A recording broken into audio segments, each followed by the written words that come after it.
नमस्कार, मैं कुमार और आप देख रहे हैं मधुबनी न्यूज़। बारिश के समय में बारिश का होना जायज़ है, क्योंकि सीज़न के अनुसार अगर हम देखें तो गर्मी में गर्मी का होना, ठंडी में ठंडी का होना ये जायज़ है। तो हम ठंड से बचने के लिए हीटर का प्रयोग करते हैं, आग अलाव की प्रयोग करते हैं। गर्मी से बचने के लिए एसी, कूलर, पंखा इस सब चीज़ का जो है प्रयोग करते हैं। परंतु बरसात से बचने के लिए हम किस चीज़ का प्रयोग कर रहे हैं? ये बरसात के बाद जो जल समस्या आ जाती है, इस जल समस्या से बचने के लिए हम किस प्रकार का तैयारी किए हुए हैं? हम पहले से क्यों नहीं तैयार रहते हैं, जो बाद में आकर के हमें इस प्रकार की समस्याओं का सामना करना पड़ता है। ये तस्वीर हम आपको झंझारपुर कोर्ट से दिखा रहे हैं, व्यवहार न्यायालय झंझारपुर कोर्ट से दिखा रहे हैं, जहां कुछ ही समय के बारिश में ये स्थिति बन जाती है। और ये स्थिति जो है कितनी भयावह है, आप डायरेक्ट लाइव देख सकते हैं हमारे YouTube चैनल की मदद से। इस प्रकार की भयावह तस्वीर डरा देने वाली होती है, जब इतनी बड़ी तस्वीर झंझारपुर कोर्ट की है, जहां कई सारे पुलिसगण हमेशा 24 घंटे यहाँ रहते हैं।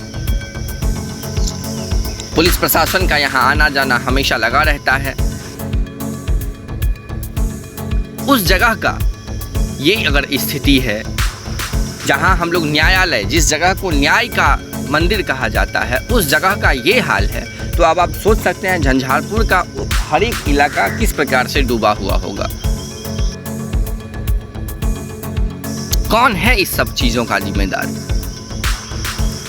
झंझारपुर का कोई भी इलाका हमें नहीं लगता जो इस जल जमाव से इस बार बचा हुआ है।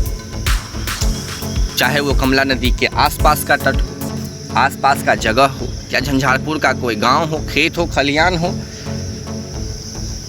कोई ऐसा जगह नहीं है। यहाँ तक कि अब तो कोर्ट भी डूब गया है झंझारपुर में, बन गया है कोर्ट एकदम समुंदर जैसा।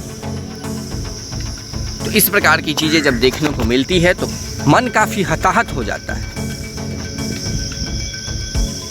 आप ये तस्वीर झंझारपुर कोर्ट की देख रहे हैं मधुबनी न्यूज़ YouTube चैनल की मदद से। आप देख सकते हैं यहाँ कितना ज़्यादा पानी लगा हुआ है, और ये पानी हमेशा अधिक समय लग जाता है जब भी थोड़ी मोड़ी भी बारिश होती है, क्योंकि यहाँ से निकासी, जो नाला का जो काम है, वो कहीं नहीं किया गया है।